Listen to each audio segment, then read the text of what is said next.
According to my notes, I had 433 plays of 234 unique board games this year, with over 150 of them being games that I played for the first time. There were some duds and there were some bangers, but most importantly, there were a ton of really diverse games for all different kinds of people, which made my job of finding you your perfect board game a breeze. But you're not here to hear about every game, you're here to hear about the best ones. So if you want to know my top sommelier suggestions for the best board games of 2025, then might I suggest?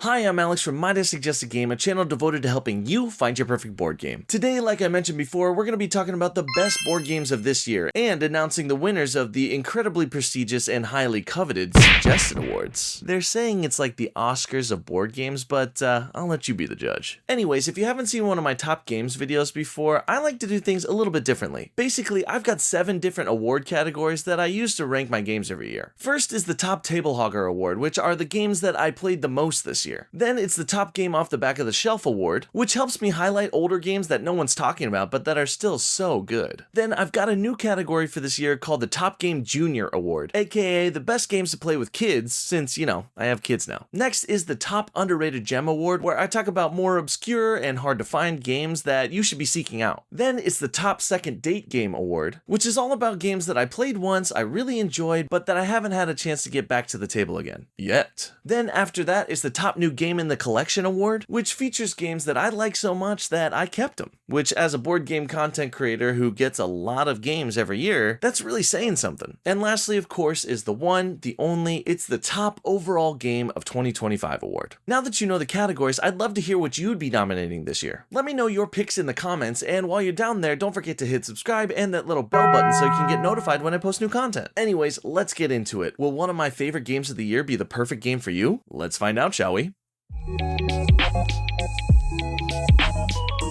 Alright, our first award of the night is the Top Table Hogger Award, and this one is all about games that I played a ton this year, and that's kind of saying something because I don't get to play games multiple times very often, so if it made it on this list, then it must be good. Anyways, here are this year's nominees. The first game is Oath from Leader Games. It's a really fun and immersive game full of history and conquest that tells the story of the rise and fall of empires in that classic Kyle Farron art style. The next one is Clank Legacy 2 Acquisitions Incorporated Darkest Magic from Direwolf Games. This one's a legacy-style campaign game that injects boundless excitement into the already thrilling Clank deck-building universe. Next is Can't Stop, a Sid Saxon dice-chucking classic that is so easy yet so compelling that anyone can get it to the table. And lastly is a surprise nomination, it's Unpublished Prototype. That's right folks, a lot of my table time this year has been taken up by playtesting for a game that was designed by yours truly. And now for the first time I can officially reveal that my game is being published by the wonderful folks at Gamehead and will be debuting in the summer of 2026. So keep an eye out for Yes and, a cooperative storytelling party game that uses abstract images and the building blocks of improv to tell a one-of-a-kind story that you'll never forget.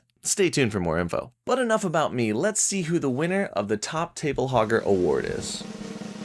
And the winner is Clank Legacy 2 Acquisitions Incorporated Darkest Magic. Now that's a mouthful. Now this game was kind of a revelation for me. I'm pretty new to campaign style games and I've made it a goal of mine to try to complete one each year. And Clank Legacy 2 was the one that me and my game group settled on this year and I am so glad that we did. In Clank Legacy 2 you've got all the trappings of the original Clank, you're deck building, you are buying cards to the market, you are trying to grab treasures and get out before the bad guys get you, but it adds some really interesting elements and persistent elements throughout the campaign that just made it so much fun and had me coming back every week hoping that we'll get a chance to play again. One of my favorite things about this game is that some of the sessions are competitive and some of them are cooperative, so you would go back and forth between vying for points with all the other players to trying to complete a singular objective and all having to work together to do that. I love a good cooperative game, but I also love a good competition every once in a while, so I thought this was the perfect balance of the two, and it got me excited every week to see which one we'd be doing. The storyline of this one was fantastic. I never got a chance to play the original, but from what I've heard, it adds even more excitement and intrigue than the first one. And for me, I love trying to complete all of the little side quests, finding all my little dialogue options, and trying to earn achievements for the back of my player book. Overall, Clank Legacy 2 was an amazing experience. I would highly recommend it to anyone who's looking for a campaign game to play with their game group that will take multiple sessions, will build on itself, but will never be too much that it's going to make your brain explode. So if you want a game that you can get together with your friends and play over multiple sessions, if you want a game that's going to be exciting, that's going to take one of the best deck building systems out there and add elements to it that are intriguing, that are exciting, that add tension at every turn, or if you're just looking for a fun story to tell and a new way to experience one of the best deck building franchises out there, then might I suggest Clank Legacy 2 Acquisitions Incorporated Darkest Magic. Boom, suggested!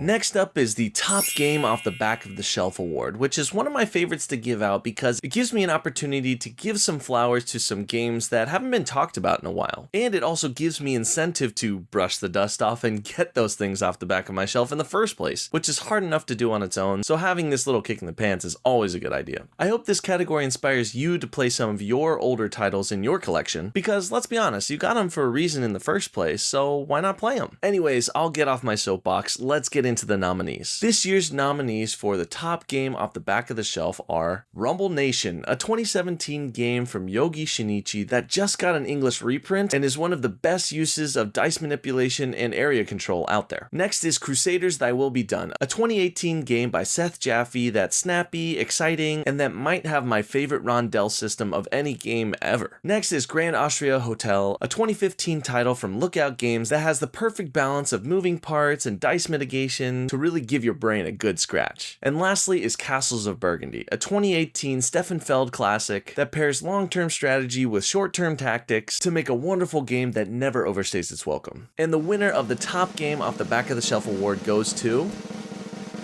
Grand Austria Hotel. And Grand Austria Hotel, what an amazing game. I'm a little bit nostalgic for this game because this is actually one of the first Euros that I experienced when I was first getting into the hobby, and I fell in love with it then, and I played it again this year, and it totally holds up. In Grand Austria Hotel, you're going to be running a hotel a la Grand Budapest Hotel, and you are going to have to use the dice that are rolled at the beginning of the round to feed the guests that are in your cafe, to place them into rooms in your hotel, and to make sure that you don't overbook your rooms so that you can get the right combination to score the most points and win the game. Oh, and don't forget, the Emperor is showing up at your hotel at various intervals throughout the game, and so you need to make sure that you curry enough favor with him so that he doesn't give you a bad Google review. This game has just the right amount of moving parts, in my opinion, to really benefit people that can think a few turns ahead, but to also reward you for preparing for contrarian plays throughout the game. At the beginning of the round, a bunch of dice are rolled, and that will really determine what actions you can take this round and how well you can take that action. So you always have to be willing to shift your plans one way or another in order to get what you want. There are some really interesting and almost broken powers that you can get with your house staff that I think are really fun to play around with. And when you can get that perfect combo to get your engine rolling and really feel like you're moving in the game, it just feels so good. The only thing I will say about Grand Austria Hotel is that I think it could do with a little visual refresh, if you know what I mean. The artist definitely has a more classic board game style, but I feel like people would really get into this game if it had a more accessible visual appeal. Think about if this game looked like a Wes Anderson film. I'd buy it right away. I mean, I already have it, but I'd buy it for my friends right away. So anyways, if you haven't played this game, you should definitely try to get it to the table. It is fantastic, even though it looks kind of funky. So if you're looking for a wonderful, surprisingly thematic and strategic game about running a hotel, feeding your guests cake and strudel and wine and coffee and all the good stuff, and really just getting this streamlined Euro game experience without having to move any trains or boats or invade any nations or anything like that, then might I suggest Grand Austria Hotel. Boom, suggested!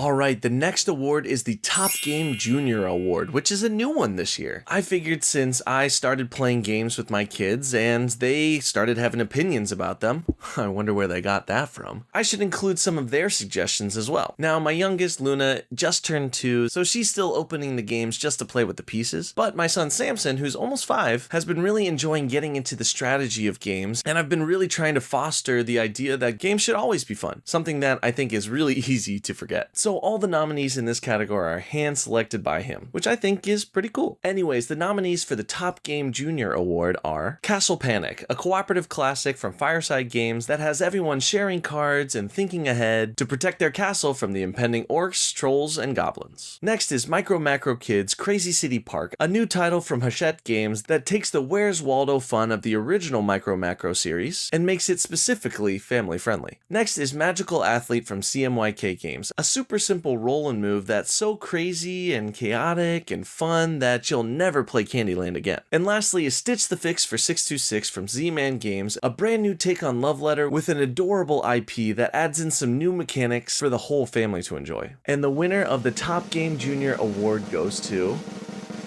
Magical Athlete. Wow, Magical Athlete, where do I even start? This game has been a hit since day one with my family, and especially with my son Samson. If you haven't played Magical Athlete, what are you even doing? I mean, to be fair, it's been pretty hard to find at your local game store, but Magical Athlete is a crazy take on a roll and move game where all you do on your turn is roll your die and move your character. But here's the twist. All of the characters in the game have these extremely broken powers that are constantly activating through the game and messing with each other's plans. Some of the characters trip other players, some of them warp other players to a different spot, some of them even score points for being in last. Every power in the game is broken, which means that none of them are broken, and it's really the combination of these powers and how they interact during the round that makes each race so unpredictable and so much fun. All you have to do in the game is try to score the most points by finishing races or by picking up points by landing on specific spaces on the board. And the concept of the game is so simple that my son was hooked right away. And he's played it so much at this point that he could probably rattle off every single power for every single racer in the game. And that's a lot of racers. This game technically plays up to 6 players, but you can also play it in teams if you have a bigger group. It also has this really fun 2 or 3 player mode that allows you to have multiple racers that adds in an entirely different level of strategy, especially when it comes to picking your racers for each round. I love the chaos of this game. It really feels like anyone can win, and there's always those moments at the table where people are cheering or jeering depending on what's happening. And any game that can really manufacture those moments of fun, I think, is an absolute win in my book. So if you're looking for a game that's competitive but doesn't take itself too seriously, that's perfect for a family get-together or even just a quick game night for 2, and that has endless combinations that'll make every single time you play it super fun, then might I suggest Magical Athlete. Boom, suggested! Alright, next up is my Top Underrated Gem Award, and this category is all about highlighting games that I think more people need to know about. As a board game content creator, I end up getting a chance to play all kinds of different games, whether that's prototypes or early Kickstarter copies or even just games from smaller publishers, and this is my opportunity to talk about games that kind of flew under the radar this year that I think are definitely worth checking out. Anyways, here are the nominees this year for the Top Underrated Gem Award. The first is Up or Down from Capstone Games, a really clever card game where you'll be collecting different floors for your elevators that have to all go in either ascending or descending order. It plays great at 2, it travels well, and it packs a big punch in a small box. Next is the Emerald Flame from Post Curious, an incredibly immersive escape room style puzzle game that's full of mystery, intrigue, and clues that'll have you scratching your head till the very end. Next is Botswana, a Reiner Knizia classic card game all about strategy, timing, and manipulating the value of different safari animals, which just got a reprint recently. And lastly is Here Lies from DVC Games, a cooperative murder mystery solving game about asking the right questions and revealing the right evidence to uncover the culprits behind the many strange and diverse cases. And the award for the Top Underrated Gem goes to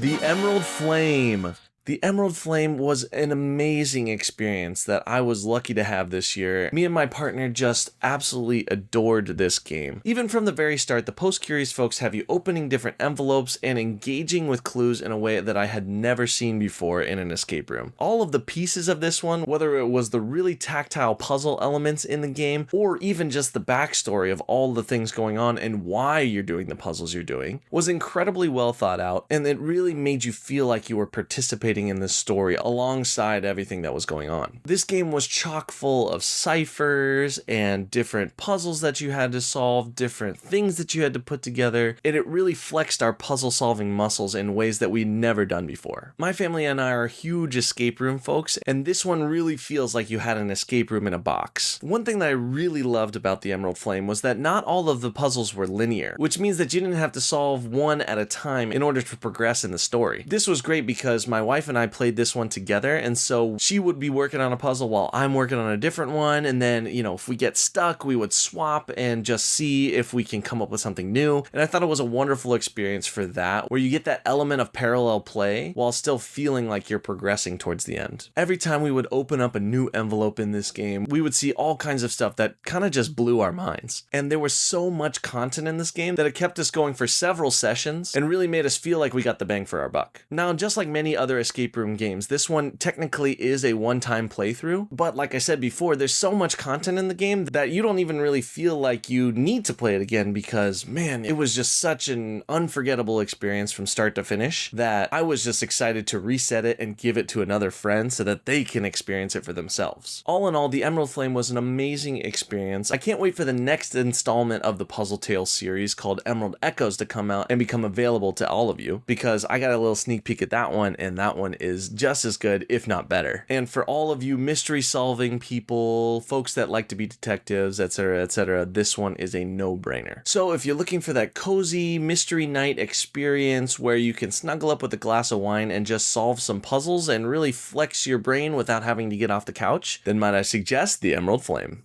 Boom, suggested! Alright, next up is the Top Second Date Game Award, which, like I mentioned before, goes to games that I've played once, really enjoyed, but haven't had a chance to get back to the table. These games made quite the first impression, and I'm definitely taking these games on a second date in 2026, mark my words. Anyways, the nominees for the Top Second Date Game are Kinfire Council from Incredible Dream Studios, a loosely semi-cooperative worker placement game about trying to protect your city and do good by its people, while still outsmarting your fellow counselors. Next is Leviathan Wilds from Mooncrab Games, a wonderfully modular cooperative game about working together to tame these giant beasts, each with different strengths, weaknesses, and win conditions that make your experience different every time. Next is Andromeda's Edge from Cardboard Alchemy, a massive sci-fi space epic with an exciting dose of strategy, a clever combat system, and a production quality to die for. And lastly is Tag Team from Scorpion Masqué, a 1v1 auto-battling card game that takes the classic game of war and bumps it up a notch, with clever deck building strategies and endless character synergies that make each game totally different. And the winner of the Top Second Date Game Award goes to Kinfire Council. Oh man, Kinfire Council is so good. I got a chance to play this game as a prototype before it came to Kickstarter, and I was already really intrigued by the fact that we play as a council that has to work together to protect the city, but also wants to do that better than all the other counselors. And now, having played the finished version of the game, I can confidently say this one is getting to the table again. In Kinfire Council, you play as a counselor of this city who is involved in the politics and the democracy of the city, but also has to deal with the threats that are attacking both inside and outside of the city. There are cultists in your city that are trying to infiltrate your infrastructure, and there are monsters and different calamities outside the city that can cause chaos within your city as well. Now, if you choose to leave those be and not do anything about them, things will get overrun pretty quickly. But if you focus too much on them, then you might be missing out on a lot of different points and resources that are available inside the city, whether that's with politics or fulfilling city needs or other spheres of influence. I love a good worker placement game, and this one adds just a little bit of extra customization that allows each of your workers to be trained in different skills so that each character can have a crew that's asymmetric and that works towards their specific objectives. I love this game at a small player count and a bigger player count. It gives you lots of different options to play around with, and when you get to the higher player counts, you really have to discuss with the other players about who's taking care of the different threats, or else things might go haywire pretty quickly. The core mechanics of the game are actually quite simple, but the decisions that you have to make every turn have a lot of tension to them, especially when you have more players and less workers to put on the board. I think this game is great. I can't wait to play it again and to play it with the expansion as well. And I know this one's going to be a hit for me. I just need to play it a little bit more. So if you're looking for a really clever take on a worker placement game that has wonderful art, amazing production, and that forces you to kind of have to work together, even though you have to take care of your own personal objectives as well, then might I suggest Kinfire Council. Boom, suggested! Alright, the second to last award is the Top New Game in the Collection award, and this one is a very special category because honestly, at this point in my board gaming journey, I'm really not taking in that many new games every year. Even though I'm pretty good at culling, I still feel like I add less and less games every year because honestly, there are less and less games that strike my fancy and that I feel like are worth having in my collection. At this point, I'm really only adding games that are doing something new or that are filling a void that I don't already have, or that do something better than a game that I already own. And so the list every year gets tighter and tighter. But this year I had several games that I picked up that I loved and that I think will be staying in my collection for quite some time. So anyways, the nominees for the Top New Game in the Collection award are Number Wang from Odd Candy Games, a wacky trick-taking game for 4 players only where you have to share your hand with everyone at the table before the round starts and make bids that'll earn you points or just cause a bit of chaos. Next is Magical Athlete, again from CMYK Games.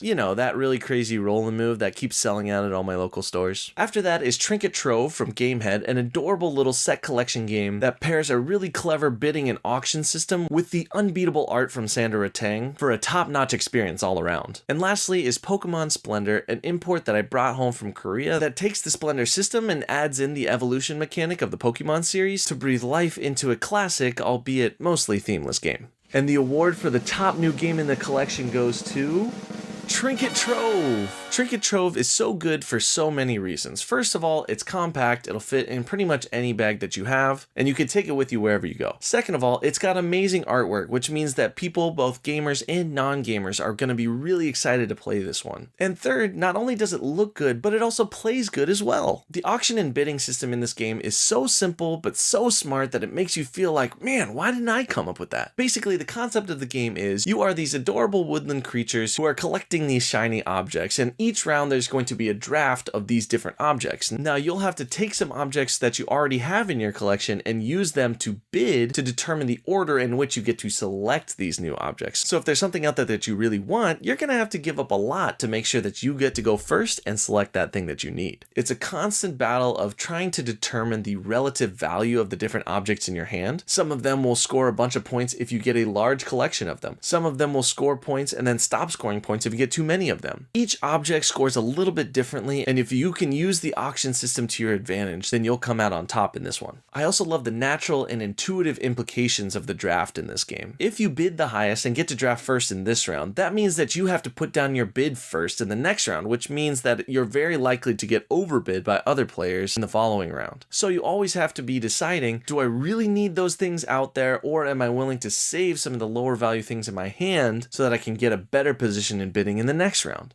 The puzzle itself is just so fun. It's really tactical because it really depends on the objects that come out in the draft every round, and it is such a satisfying feeling when you can perfectly predict what other players are going to bid. Anyways, I could go on and on about this game, but I am so thankful to have this one in my collection because I just feel it's going to get to the table a ton. It already has gotten to the table a bunch, and I can't wait to play it more in 2026. So if you're looking for an amazingly clever card game that really packs a punch in such a small box, that has mechanics that'll get gamers excited, and artwork that'll get non-gamers excited, then might I suggest Trinket Trove.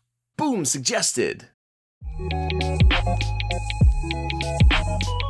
Alright, it's finally here, the category you've all been waiting for. It's the Top Overall Game of 2025 award. Now, the nominees in this category are actually kind of spread out. There were lighter games that really led to some amazing experiences, there were heavier games that really got my brain thinking, but overall, this category is just about the best of the best. So let's get into the nominees. The nominees for the Top Overall Game of 2025 award are Hot Streak from CMY Games, a crazy and chaotic betting game where you'll be trying to rig a wild mascot race in your favor, all while yelling things like "Do it, Dangle" or "Get him, Gobbler" at the top of your lungs. Next is Clank Legacy 2 Acquisitions Incorporated Darkest Magic, which, as we discussed earlier, is a legacy experience that I think everyone should have. Next is Vantage from Stonemaier Games, a choose-your-own-adventure open-world game that's full of locations to explore, artifacts to collect, and stories to tell, all at your own pace. And lastly is No Loose Ends from Gamehead, an extremely clever trick-taking game from Taiki Shinzawa where you play as master criminals, bidding evidence from your hand and then trying to win tricks to cover up said evidence and commit the perfect crime. And the winner of the Top Overall Game of 2025 award is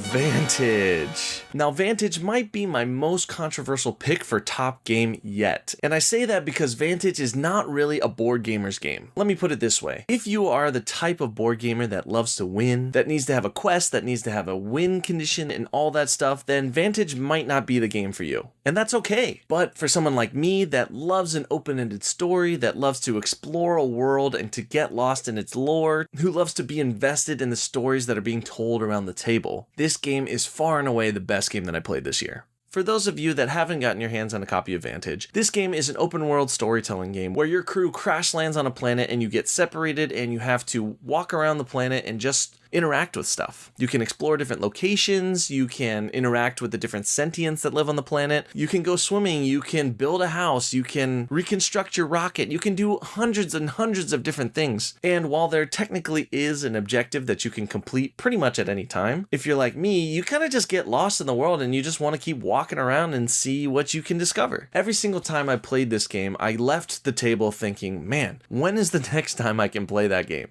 It is just so immersive, and the storytelling in it is so rich, and the universe itself is just so vast. It just blew my mind that someone could create something this big within a box of this size. I mean, it honestly has a video game's worth of content in it, and I feel like I could play this 100 times and see something new every time. The main concept of the game is really simple. You just have to pick one of the interactions on the location that you're at, and then do some sort of dice check with it. It really feels like an RPG light, and there's not really any tension throughout the game on whether or not you're going to complete that objective or not, which I think some people might dislike, but I thought was fine. You know, frankly, not being punished for trying new things and doing stuff that you might not necessarily be good at, I think is actually quite fun and leads to an experience where you're able to do more of the stuff that's fun and less of the stuff that's not. The mechanics are fine and they don't get in the way of the storytelling, which I think is really important in a game like this, because the one thing that can get in the way of a storytelling adventure like this is being bogged down by rules and making sure, am I doing the mechanics of this game correctly, etc., etc.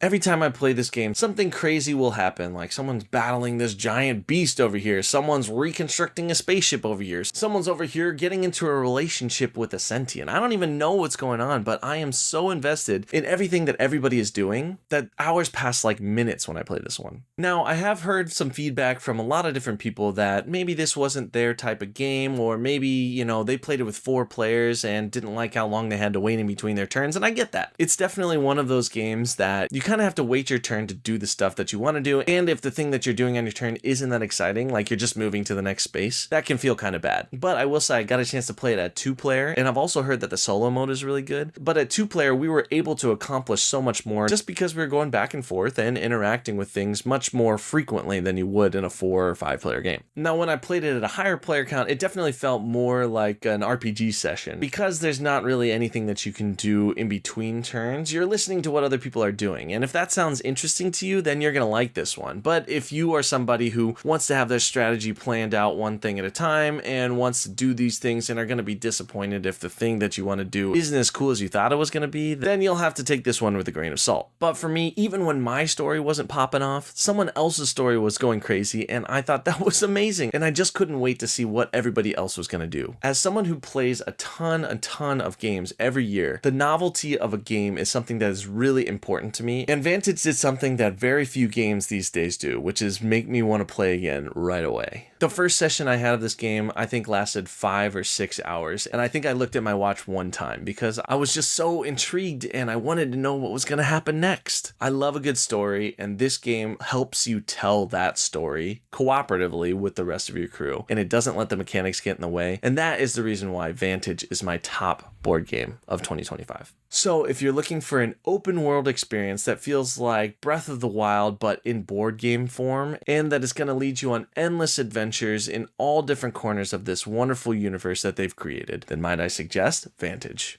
Boom, suggested! Alright, thanks so much to everyone who stuck around to the end of the 2025 Suggested Awards. Congratulations to all the nominees and all the winners. This year was a great year for board games, and I can't wait to see what 2026 holds for us. Most importantly though, I can't wait to see what you all would have nominated for these categories as well. I love to see the different suggestions, and your comments always allow me to discover new games that I can then share with other people. Anyways, thanks for everyone who supported this channel so far. Please don't forget to like, comment, and subscribe so I can keep growing this channel and keep helping you find your perfect board game. Once again, this has been a Might I Suggest a Game production, and I'm Alex, your board game sommelier, signing off.